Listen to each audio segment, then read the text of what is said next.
ഇപ്പോൾ north gate വഴി മുഖ്യമന്ത്രി വി ഡി സതീശൻ പുറത്തേക്ക് പോകുന്ന ദൃശ്യങ്ങളാണ് കണ്ടത്. വർഷങ്ങളായി അടച്ചിട്ടതായിരുന്നു. ഇന്നിപ്പോൾ പുതിയ മന്ത്രിസഭ ചുമതലയേറ്റതിനു ശേഷമാണ് ഈ തീരുമാനം വരുന്നത്. നോർത്ത് ഗേറ്റ് തുറന്നിരിക്കുന്നു. ആ വഴിയാണ് ഇപ്പോൾ മുഖ്യമന്ത്രി വി ഡി സതീശൻ പുറത്തേക്ക് പോകുന്ന ദൃശ്യങ്ങളാണ് കണ്ടത്.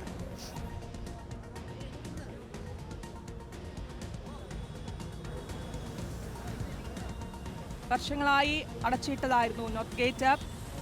പുതിയ മന്ത്രിസഭയെ രൂപീകരിച്ച് സത്യപ്രതിജ്ഞ ചെയ്ത് ഇന്നലെയാണ് വി ഡി സതീശൻ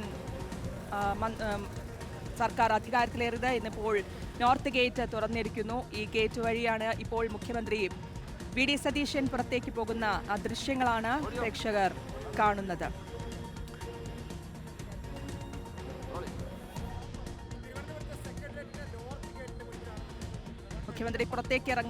മുഖ്യമന്ത്രി വി ഡി സതീശൻ പുറത്തേക്ക് പോകുന്ന ദൃശ്യങ്ങൾ നോർത്ത് ഗേറ്റ് വഴി